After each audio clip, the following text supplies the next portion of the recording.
Olá pessoal, meu nome é Luiz e eu vou resolver aqui a questão 12 da lista 3 de vocês em C++. Então, a questão 12 diz o seguinte: implemente um programa que recebe um número inteiro positivo e determina se ele é primo ou não. O programa deve imprimir uma única mensagem para cada caso. Então, o que é que eu vou fazer aqui?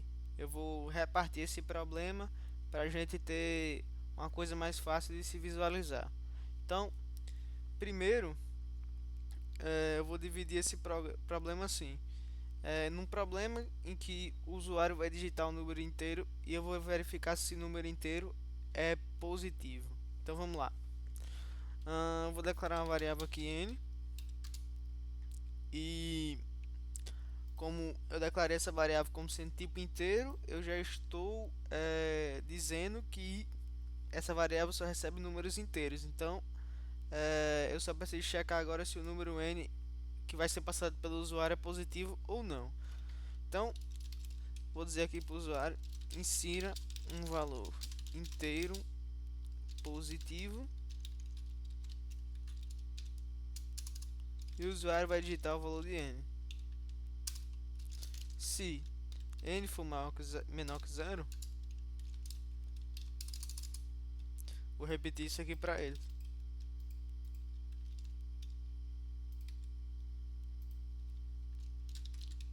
Hum,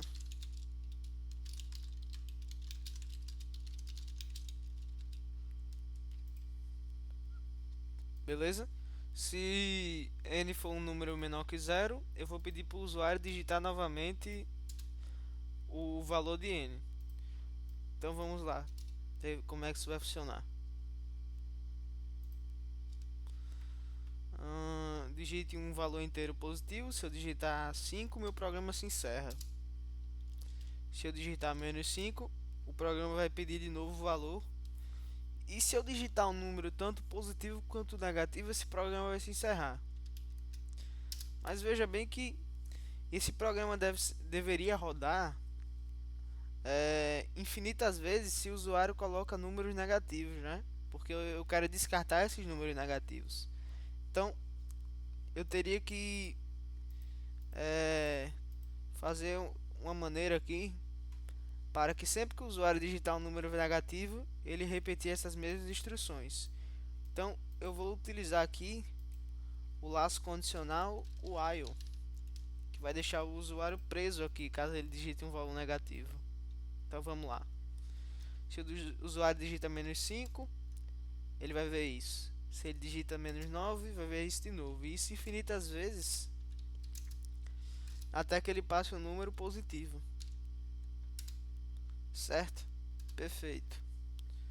Então, a primeira parte está concluída, né? Agora a gente precisa verificar se o número é primo ou não. Então a gente vem aqui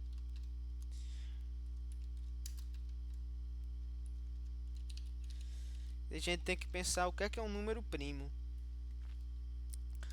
Se a gente pensar no número 3, por exemplo, 3 é um número primo. Então, se n for igual a 3, a gente sabe que o número primo é um número que é divisível por 1 e por ele mesmo. Então a gente teria que 3 é divisível por 1, 3 não é divisível por 2, 3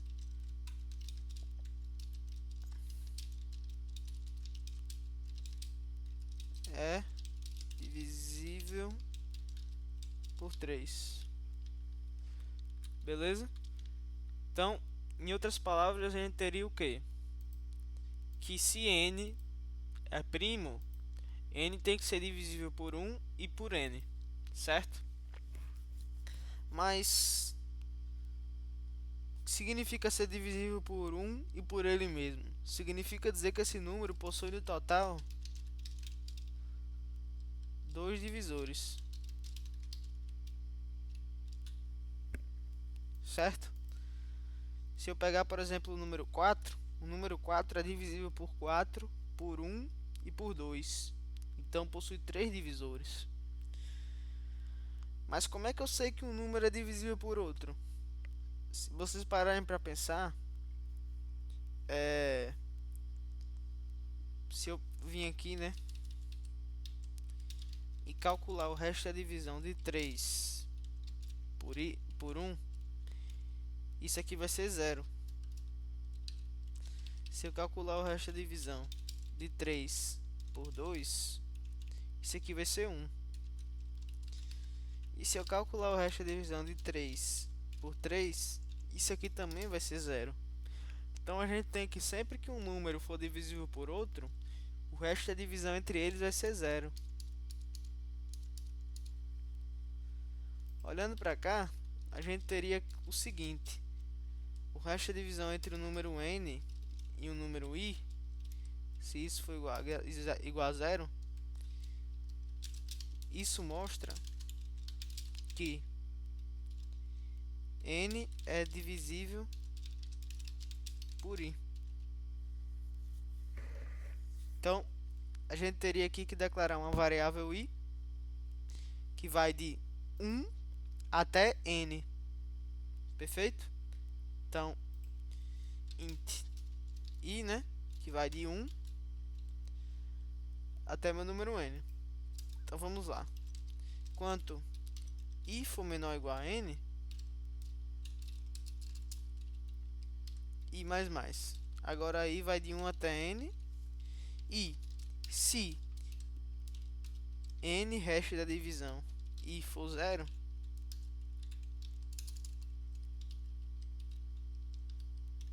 cout n é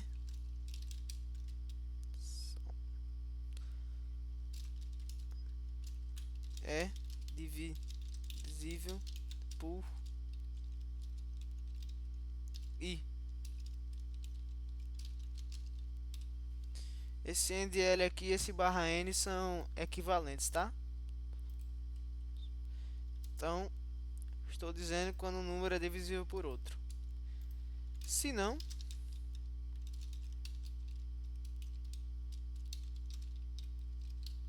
não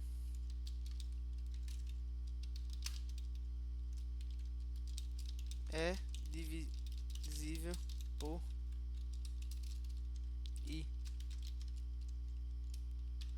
Certo? Então vou botar aqui para rodar. Se eu pegar o número 3 aqui, que eu utilizei como exemplo, faltou um espacinho aqui, mas dá para entender. Então a gente vai ter que 3 é divisível por 1 e 3 não é divisível por 2. Então 3 é divisível por 3, e aqui a gente teria que 3 tem no total 2 divisores. Então falta eu contar a quantidade de divisores que eu tenho, né?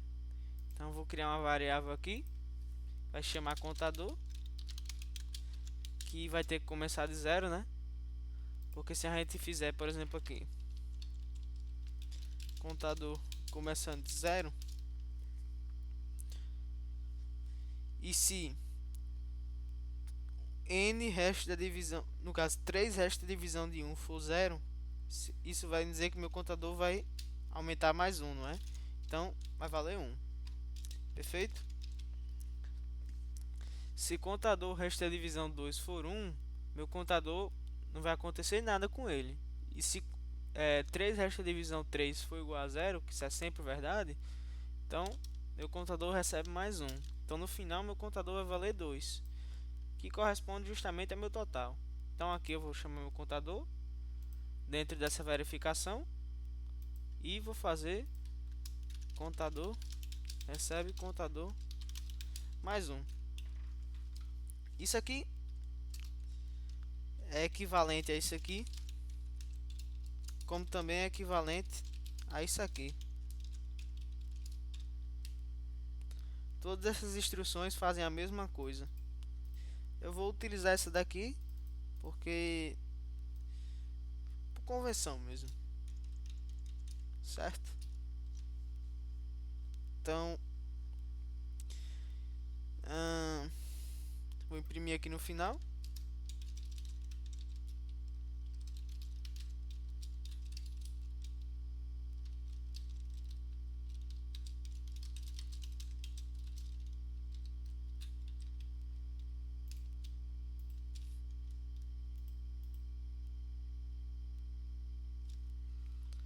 Número 3 novamente.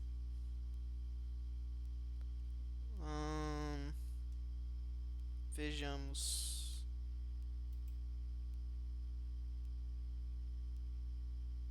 Oh, desculpa, eu botei aqui para imprimir N, era para imprimir contador. Perdão.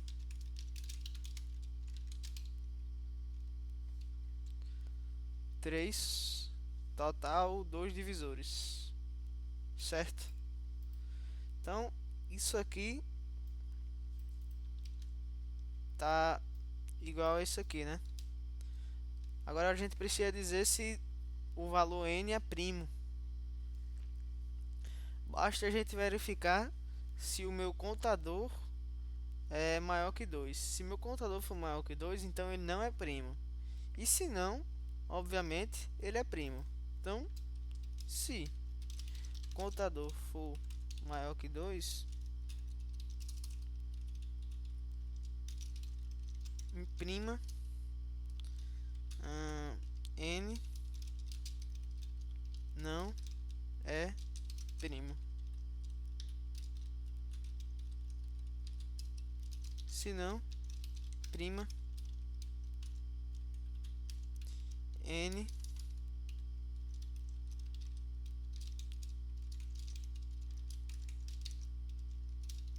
é primo. Certo? Então, vamos lá. Então, 3 aqui é um número primo. Se a gente testar um número que não seja primo, por exemplo, 4. 4 não é primo, tem 3 divisores, vocês podem conferir. Se eu colocar o número 2, 2 é primo, né? Então, número 49, que é um número ímpar e não é primo. Vamos lá.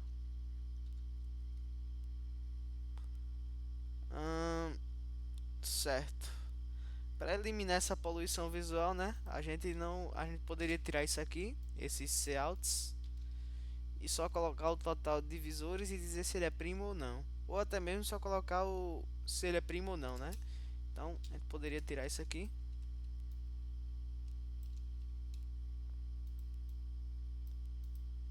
E dizer somente se ele é primo ou não, que é justamente o que a questão pede. Então, se eu botar aqui 49, 49 não é primo. Porque 49 é divisível por 7, por ele mesmo e por 1. E não lembro se mais algum outro número, mas acredito que talvez sejam só esses três mesmo. Enfim, como vocês podem ver, tá rodando e funcionando. Obrigado por assistir.